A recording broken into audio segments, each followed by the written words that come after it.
The alarm screamed through the corridors of the infinite horizon. Red lights flashed across every wall panel, turning the white metal hallways into a nightmare of color and sound. Taman grabbed his helmet and ran toward the airlock, his boots making loud metal sounds on the floor. "All hands to emergency stations," Captain Heejin's voice came through the speakers. Her tone was calm, but Taman heard the tension underneath. Something was wrong. Very wrong. Taman reached the briefing room where Jiho and Yoonji were already suited up. The chief engineer was checking her equipment with quick, practiced movements. Jiho looked worried, his face pale under the harsh emergency lights. "What's the situation?" Taman asked, sealing his suit joints. Heejin appeared on the screen behind them. "We picked up a distress signal from a derelict ship in the ether belt. Standard salvage protocol. But the readings are strange. The ship's power systems are still active after 3 weeks of abandonment." "Active power means active defenses," Unji said quietly. She had seen too many salvage operations go wrong. Dead ships were supposed to stay dead. "That's why you're going," Heejin said, looking directly at Taman through the screen. "The Corvian team ran the risk assessment. It's rated Class 7 danger, too high for most of the crew." Taman understood what she wasn't saying. Class 7 meant probable casualties. For the Corvians, it meant certain death. Their bodies were fragile, adapted to a peaceful world with soft gravity and no predators. A small explosion would kill them. A hull breach would be instant death. But humans were different. Earth had not been kind to its children.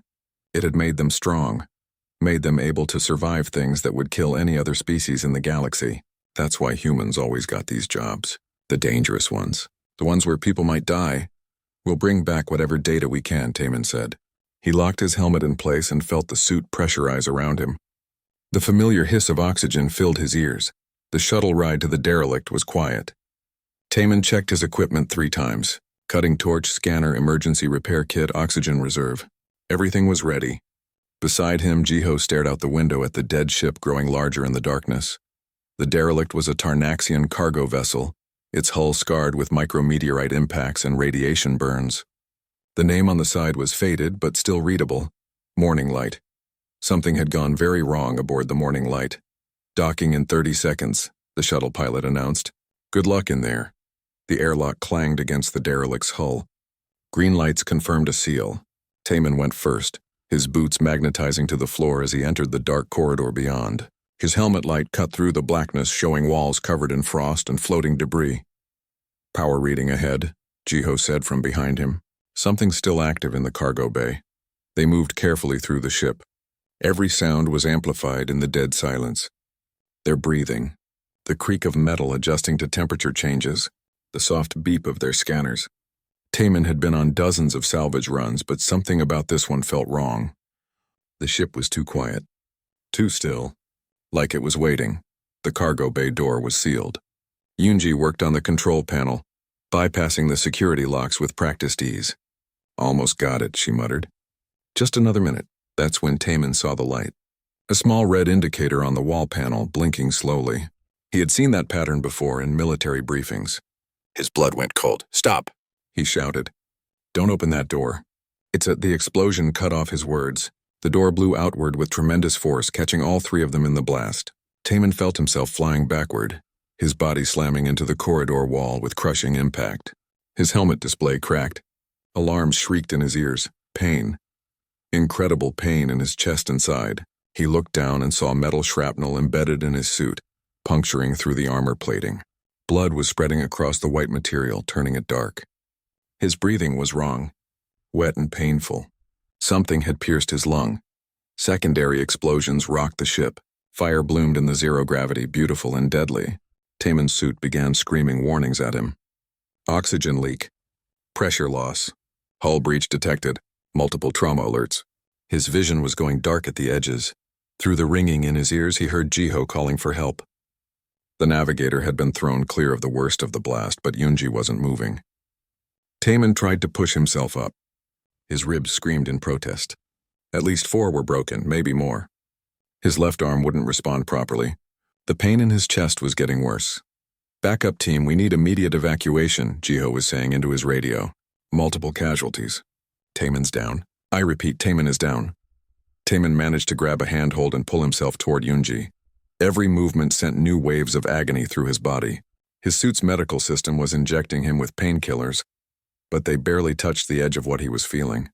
Blood filled his throat. He coughed, and the pain almost made him black out. "Stay still." Jiho grabbed his shoulder. "The rescue team is coming." "Just stay still, Yunji," Taemin managed to say. The word came out as a wet whisper. "Check Yunji." Jiho moved to the engineer. After a moment, he looked back at Taemin. "She's alive. Unconscious but alive. You saved her life by taking the worst of the blast." Taemin didn't feel like a hero. He felt like he was dying. His suit's display showed his vital signs, and they were all wrong. Heart rate too fast. Blood pressure dropping. Oxygen saturation critical. Any one of these readings would mean death for most species. For a Corvian, these numbers would mean he was already dead.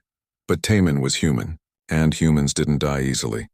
The rescue team arrived in what felt like hours but was probably only minutes. They moved carefully through the damaged corridor, their lights cutting through the smoke and debris. Dr. Velith was with them, the Corvian medical officer looking tiny in his emergency suit. When Velith saw Taemin, he froze. The doctor's face went pale behind his helmet. Taemin could see the calculations running behind those alien eyes. The assessment of injuries, the conclusion that this patient was already dead. "Get him to the shuttle," Velith said, his voice shaking. "Quickly. We need to try to preserve the body for—" "I'm not dead yet, Doc," Taemin interrupted. His voice was weak, but it was there. "The defense grid is still active. You need to shut down the main power core or it'll trigger again when more people come aboard." Dr. Velith stared at him. The Corvian's mouth opened and closed, but no words came out. The medical scanner in his hand was showing impossible readings. Massive trauma, critical injuries, and yet this human was conscious, alert, giving tactical advice. "The power core," Taemin repeated, each word an effort. "In the engineering section. You have to shut it down." They loaded him onto a stretcher. Every movement was torture, but Taemin stayed conscious. He could feel his body fighting to survive, his heart pumping harder to compensate for blood loss, his remaining lung working overtime, chemicals flooding his system to keep him awake and functioning. On the shuttle back to the infinite horizon, Dr. Velith worked frantically to stabilize him. The medical equipment kept giving error messages. The readings didn't make sense. How could someone lose this much blood and still have a pulse? How could bones be broken in multiple places and the patient still move? How could a punctured lung and damaged organs not mean immediate death? Taemin watched the doctor's growing panic with a detached sort of amusement. He had seen this reaction before. Alien medical staff always panicked when they treated humans. They didn't understand that human bodies were built for this. Built to take damage and keep going. Built to survive. "You're going to be okay," Dr. Velith said, but he didn't sound convinced. He sounded terrified. Taemin tried to smile, though it came out as more of a grimace. "I know," he whispered. "I've survived worse." That somehow seemed to make Dr. Velith even more afraid. The door to the medical bay opened. Captain Heejin stepped inside, her face drawn with worry. "How is he?" "Stable," Velith said, and the word felt strange in his mouth. By all rights, Taemin should be dead.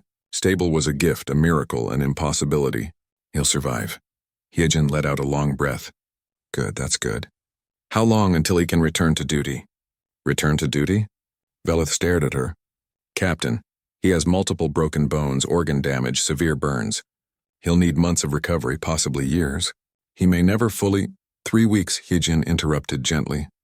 "Maybe 4 if the healing is slow. That's the usual timeline for injuries like this." Velith felt something cold settle in his stomach. "Usual? This is usual?" "For humans from Earth, yes." Heejin walked over to Taemin's bed and looked down at her crew member with obvious affection. "Taemin has been injured worse than this before. Last year he took a direct hit from a plasma bolt during a pirate attack. Burned through his suit and into his chest. He was back on duty in 2 weeks." "That's impossible," Velith said weakly. "For your species, yes. For mine, it's just biology." Eugene turned to face him. "I know this is difficult to understand, Doctor. Most species in the galaxy evolved on gentle worlds, planets with mild climates and few natural threats. Your bodies are efficient but fragile. You don't need to be tough because your worlds were kind to you." She gestured at Taemin. Earth was not kind. Earth was cruel and violent and deadly. It killed the weak and injured. It punished every mistake. Only the strongest survived long enough to have children. And those children inherited that strength. Generation after generation, for millions of years, Earth shaped us into what we are now. Living weapons, Velith said quietly. Survivors, Yijin corrected. There's a difference. We didn't choose to be this way. We don't enjoy pain or injury, but we can endure it in ways you can't. That's why humans do the dangerous jobs. That's why we're on every rescue team, every first contact mission, every exploration into hostile territory. We can go where you can't. We can survive what you can't. Dr. Velith looked at his patient, at the human who should be dead but was instead sleeping peacefully, his body already beginning the long work of repair. How are you still alive? He whispered, asking the question to the unconscious Taman, to the absent Earth, to the universe that could create such resilient beings. On the diagnostic screen, Taman's heart beat steady and strong. The wounds were closing. The bones were beginning to knit. The impossible healing was already underway. Hyejin put a hand on Velith's shoulder. You're a good doctor. You saved his life today, but you need to understand. Taman was already saving his own life before you even reached him. That's what humans do. We survive. She left the medical bay, her footsteps echoing in the quiet space. Dr. Velith sat down heavily in his chair and stared at the medical data scrolling across his screens. He had studied xenobiology for 40 years. He had treated dozens of species. He thought he understood life in all its forms, but he had never truly understood humans. Not until now. Not until he had seen what they could survive. Not until he had held their lives in his hands and watched them refuse to let go. On the bed, Taman stirred slightly in his sleep. Even unconscious, even broken, his body was fighting. Fighting to live, fighting to heal. Fighting because that's what millions of years of survival had taught it to do. Dr. Velith pulled up the human medical files and began to read. If he was going to treat these impossible beings, he needed to understand them. All of them. Every strange, terrifying, beautiful adaptation that let them walk through death and come out the other side. It was going to be a long night. Taman opened his eyes to the soft blue lighting of the medical bay. For a moment, he wasn't sure where he was. Then the pain reminded him.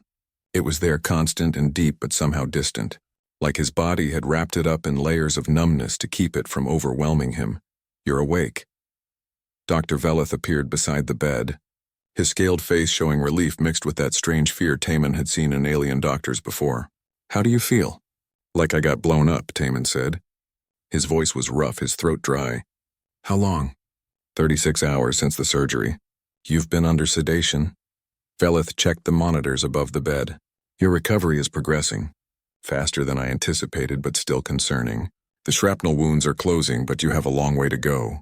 Taman tried to sit up.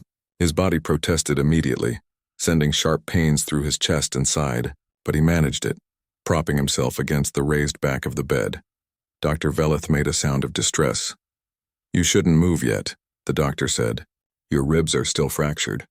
The lung tissue is healing but fragile.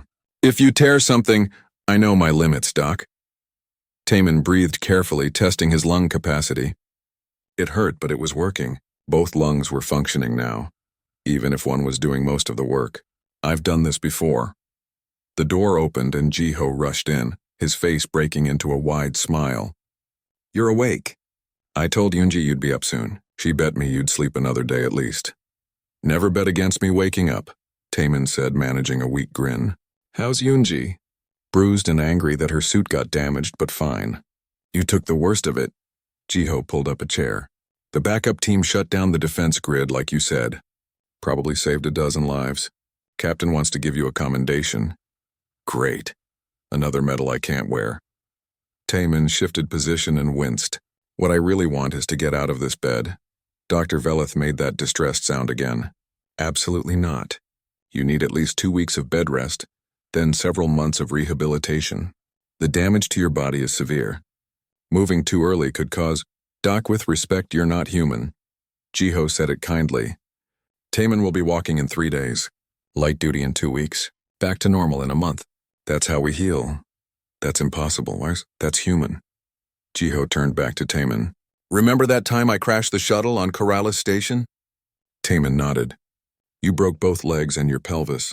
2 Tarnaxians died in that crash. 8 weeks later, I was back at the navigation console. Jiho said this casually, like he was discussing the weather. The Tarnaxians' families were still mourning. But my bones had healed. My body had fixed itself. That's just what happens. Dr. Veleth sat down slowly in his chair, his face unreadable. Taman watched the doctor process this information, saw the wheels turning behind those alien eyes. The realization that this wasn't unusual, that humans broke and healed and broke again over and over, and just kept going. Over the next few days, Taman's recovery became a spectacle aboard the Infinite Horizon. Alien crew members found excuses to pass by the medical bay, stealing glances at the human who should be dead but was instead getting better. Word spread through the ship about his injuries, and with it came a strange mix of fascination and fear. By the third day, Taman was walking, slowly and painfully, leaning on Jiho for support, but walking. Dr. Veleth monitored every step, his scanner in hand, watching the impossible happen in real time. The bone fractures were beginning to calcify. The burns were already showing new skin growth underneath the damaged tissue. The internal injuries were healing at a rate that the medical textbook said wasn't possible. "It's like your body is on fast forward," Veleth said, reviewing the scans. "The cellular regeneration rate is 10 times what I'd expect from any other species. Your metabolism is burning through nutrients and calories to fuel the healing process. That's why I'm always hungry," Taman said. He was eating 5 meals a day now, his body demanding fuel for the massive repair operation happening inside him. "You should see how much humans eat during recovery. It's embarrassing." Yunji visited that afternoon carrying a container of food from the human section of the cafeteria. Real Earth food, high in protein and calories. "Thought you could use something better than that nutrient paste they've been feeding you," she said, setting it on the table beside his bed. "You're a hero," Taman said, opening the container. The smell made his stomach growl immediately. His body knew it needed this. "How's the ship?" "Running smooth. I've been modifying some of the safety systems based on what happened to you. The defense grid on that derelict was an old military model. We should have caught it in our initial scans." Yunji pulled up a chair. "I'm sorry. If I had been more careful, you'd be dead right now," Taman interrupted. "I took the blast because I could survive it. You couldn't have. That's not a failure. That's just reality." Yunji was quiet for a moment. "Sometimes I forget how different we are from them," she said, nodding toward where Dr. Veleth was working at his desk. "We've been in space for 2 generations now. We work beside them every day. But then something like this happens and I remember, we're the weird ones. We're the ones who don't break easily, the ones who scare them just by existing. Does that bother you?" Taman asked. "Sometimes. I wish they understood that we don't want to be scary. We just want to help, to be part of something bigger than Earth and all its problems." She sighed. "But how do you explain to someone who's never broken a bone that you've broken a dozen, and it's just part of life?" Captain Heejin arrived that evening with official business.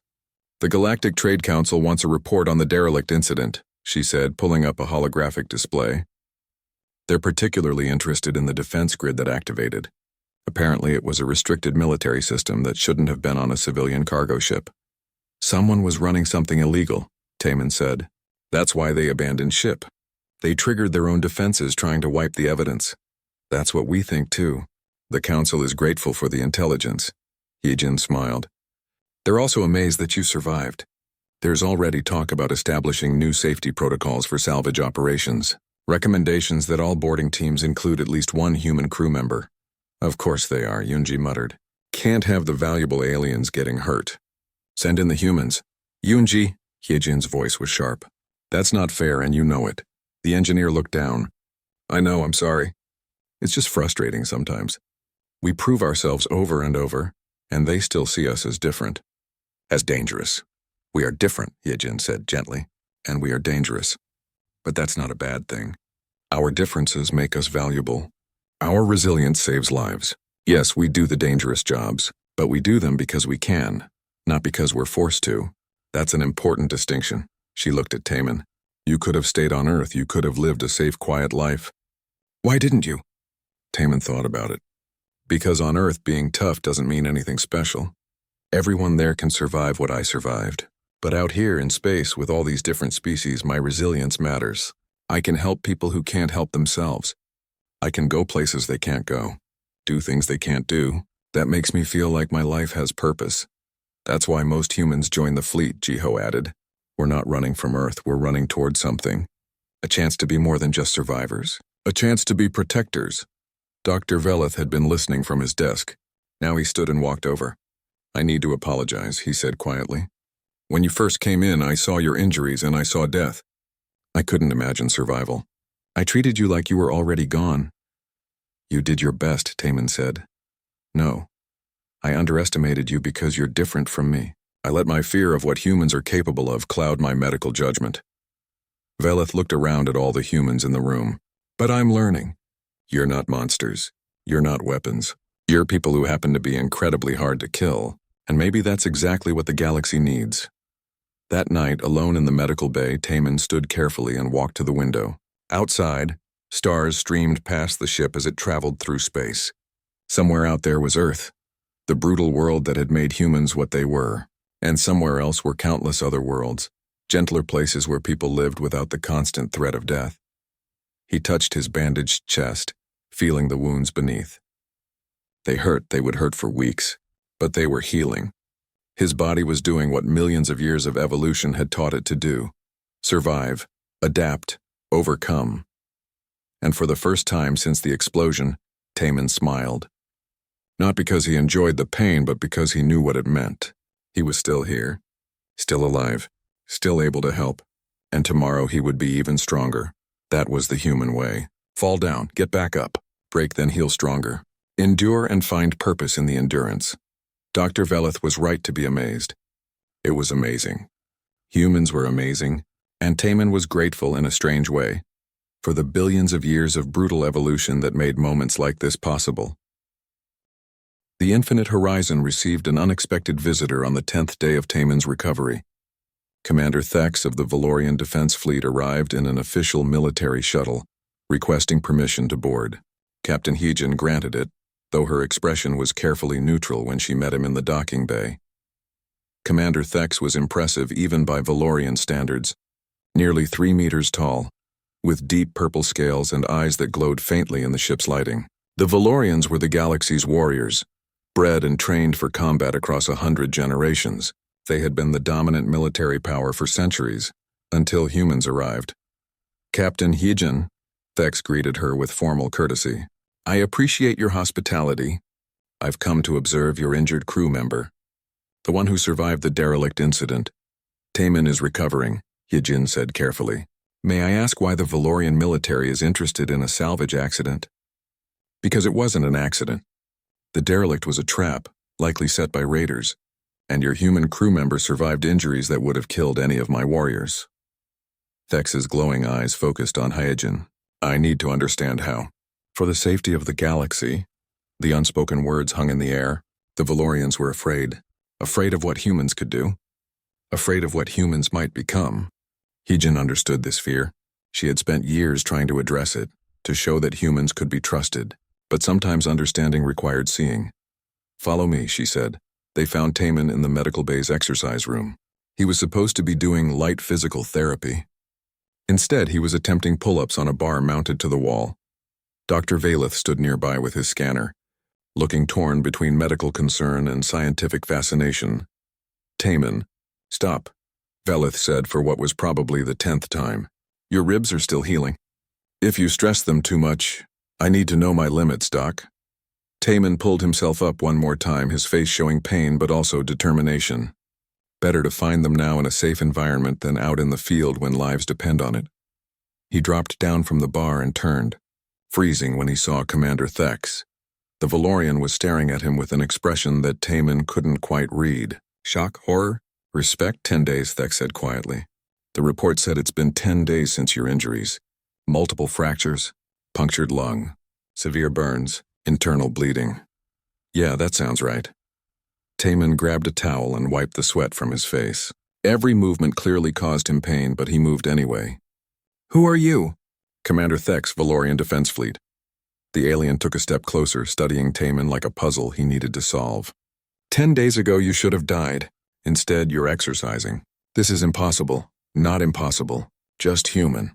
Taman sat down on a bench, breathing carefully. His ribs ached, but it was a good ache. The kind that meant healing, not damage. I'm guessing you didn't come all this way just to watch me do pull-ups. No. I came because the Valorian High Command is concerned about human expansion into our territories. We've been the galaxy's warriors for 300 years. We've protected the peaceful species, maintained order, enforced justice. Thex's voice was measured, but Taman heard the tension underneath. And then humans arrived. Species from a death world. Beings who can survive what kills our best soldiers. You're afraid we'll replace you, Taman said bluntly. We're afraid you'll conquer everyone. Thex gestured at Taman. Look at you. Broken and healing, yet still fighting to get stronger. Imagine 1,000,000 humans like you, trained and armed. What army could stop you? What species could resist? The room fell silent. Captain Hyejin stepped forward. May I tell him why we don't conquer, Commander? Or would you prefer to keep believing the worst of us? Thex turned his glowing gaze to her. Please, help me understand. Hyejin pulled up a holographic display showing images of Earth.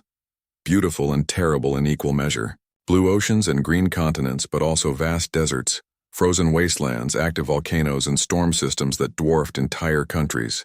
This is our home. This is what made us what we are. She cycled through more images. Ancient human civilizations, wars, destruction, millions of graves, burned cities, nuclear wastelands. For thousands of years, we conquered each other. We were very good at it. We developed weapons that could kill millions in seconds. We nearly destroyed ourselves a dozen times over. Then why didn't you? Thex asked. Because we learned, Hyejin said softly. We learned that strength without wisdom leads to extinction. We learned that the strong have a responsibility to protect, not dominate. We learned these lessons in blood and fire, and they cost us everything we held dear. She changed the display to show human ships working beside alien vessels. Rescue operations. Medical missions. Exploration teams. When we reached the stars and met you, met species who had never known genocide, who couldn't conceive of total war, we had a choice. We could be the conquerors we had always been, or we could be something better. You chose to be better, Thex said slowly. We chose to use our strength to help instead of hurt, our resilience to protect instead of destroy. Hyejin looked at Taman. This man could have stayed on Earth where everyone is as tough as he is. Instead, he came to space to use his abilities in service of others. That's not the choice of a conqueror. Taman stood up, facing the towering Valorian commander. You want to know why we don't conquer? I'll tell you. It's because we remember what it cost us. Every human carries the genetic memory of war, of survival, of fighting and dying for things that didn't matter. We're tired, Commander. Tired of fighting. Tired of killing. We want to be part of something peaceful for once. He gestured to his healing injuries. Yes, I can survive terrible things. Yes, I'm stronger than most species in the galaxy, but I don't want to use that strength to hurt people. I want to use it to save them. To go into situations too dangerous for others. To take the risk so they don't have to. Thex was quiet for a long moment. Then he did something unexpected. He lowered himself to one knee, bringing his face level with Taman's. In Valorian culture, this was a gesture of deep respect reserved for warriors who had proven themselves in battle. I came here expecting to find monsters, Thex said. Instead, I found people who have chosen to be heroes. This is harder to fight than any enemy, because it cannot be defeated with weapons. You disarm us with your kindness. You shame us with your restraint. He stood back up. I will report to the High Command that humans are not a threat to be contained. They are allies to be valued. Your strength is impressive, but your choice to use that strength for good is what truly makes you formidable. Later that evening, after Thex had departed, Dr. Valeth found Taman in the observation lounge. The human was staring out at the stars, lost in thought. His wounds were visible even through his medical clothes, but he stood straight and strong. You lied to Commander Thex, Valeth said quietly, sitting down beside him. Taman looked at him in surprise. What do you mean? You said you don't want to hurt people, but I've seen your medical records. I know what you did in Earth's military. I know how many you've killed. Valeth's tone wasn't accusatory, just curious. How do you reconcile that with what you told him? Taman was silent for a while. When he spoke, his voice was heavy with old pain. I didn't lie. I don't want to hurt people. But I'm capable of it. Very capable. And yes, I've killed. More than I like to remember. That's part of why I'm out here. I'm trying to balance the scales. Use the same skills that made me a weapon to make me a shield instead. He touched his chest where the worst of his injuries were still healing. Every scar I earned saving someone helps me forget the scars I earned killing someone. It doesn't erase what I've done, but it gives me purpose beyond destruction. That's what makes humans truly frightening, Velith said softly. Not your strength or your resilience. It's your self-awareness. You know exactly what you're capable of, good and bad, and you choose every day which one to be. Taman smiled, a sad but genuine expression. That's not frightening, Doc. That's just being human.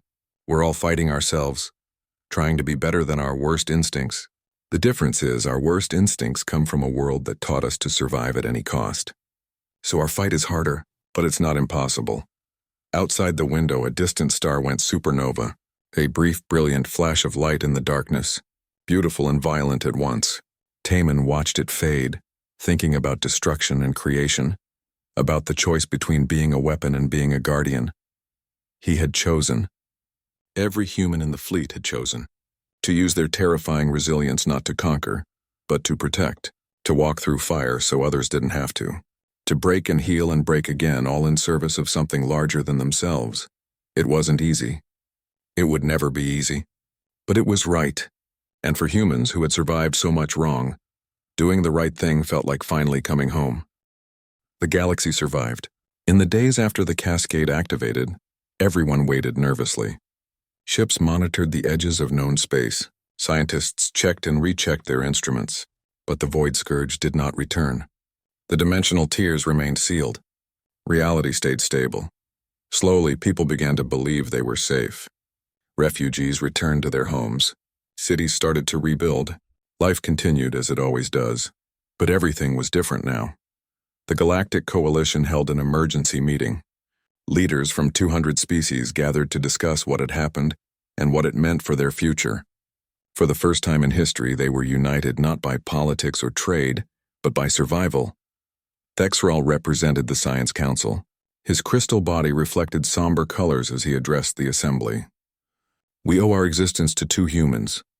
Dr. Minho and Officer Jiwan gave up everything to save us. They could have escaped. They could have chosen survival. Instead, they chose sacrifice.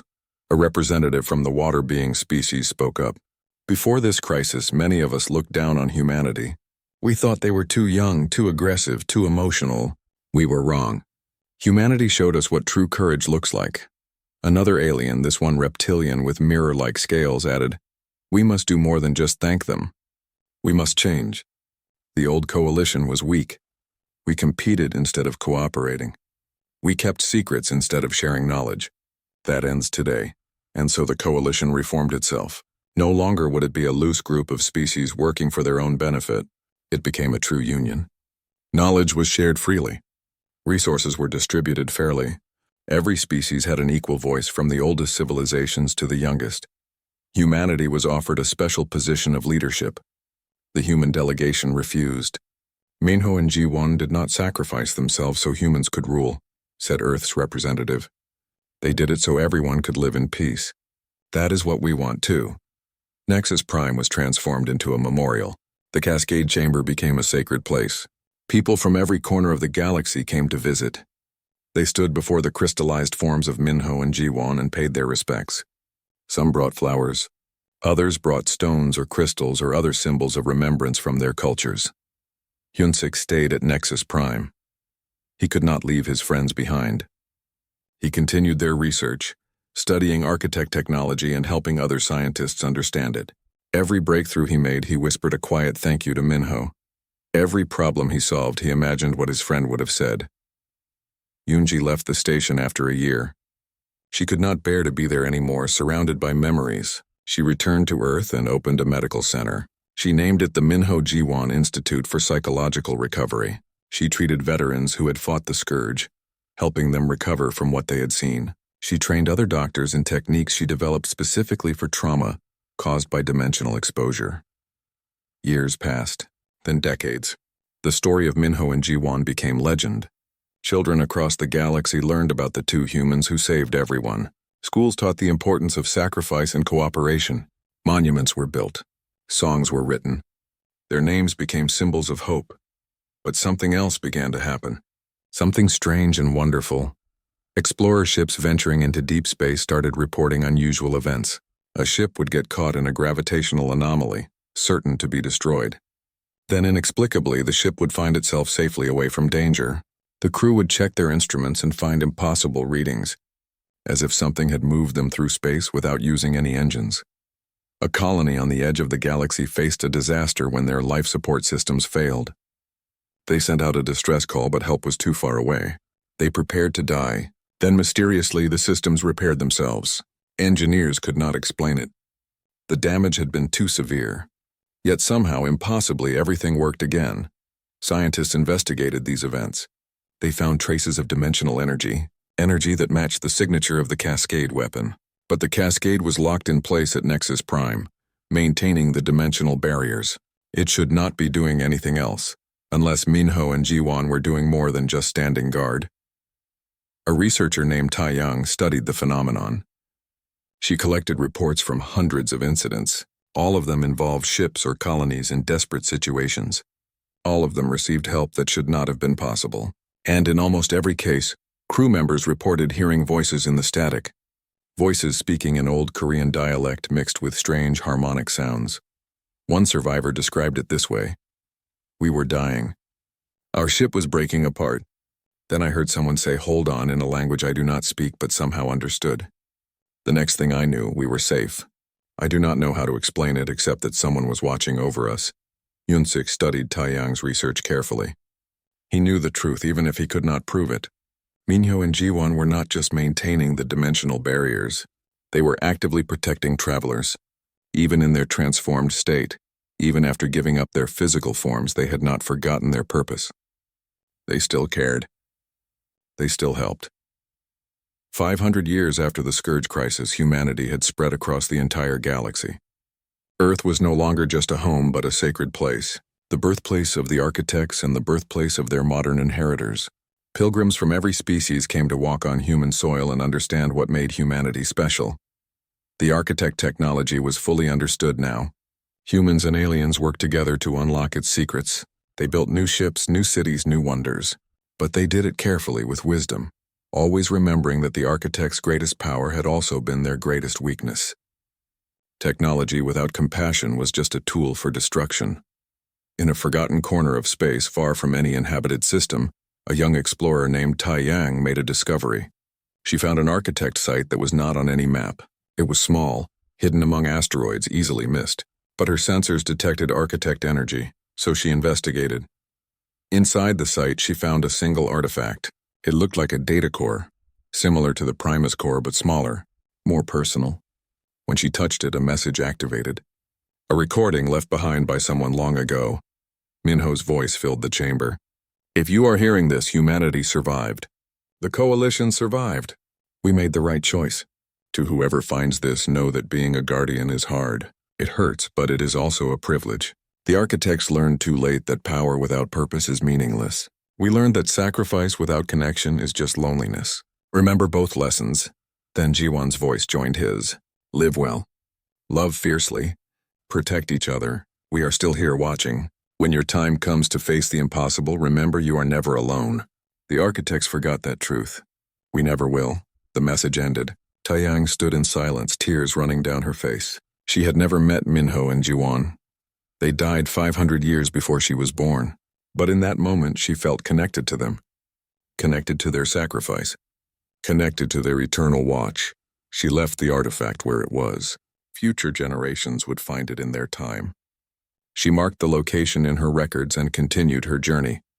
As her ship left the asteroid field, her sensors detected a brief quantum fluctuation. Two distinct consciousness patterns impossibly intertwined, touching her ship for just a moment. A greeting. An acknowledgement. A promise that someone was watching. Taeyang smiled and continued into the darkness of space. She was not afraid. How could she be when old friends were keeping watch? Far away in the spaces between dimensions, Minho and Jiwon maintained their vigil. They felt every ship that traveled through space. They sensed every colony that needed help. They could not interact with the physical world directly. Not much anyway, but they could do small things. Push a ship away from danger. Stabilize a failing system. Guide lost travelers home. Do you think they know we are here? Jiwon asked through their shared consciousness. Some do, Minho replied.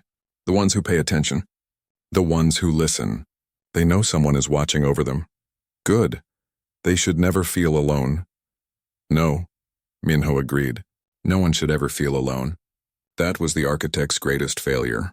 They achieved everything except connection. We will not make that mistake. And so they continued.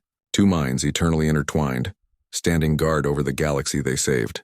They had given up their physical forms, their futures, their dreams, but they had gained something too. Purpose, partnership. The knowledge that what they did mattered. In the physical world, civilizations rose and fell. Species evolved. Technology advanced. But through it all, two constants remained.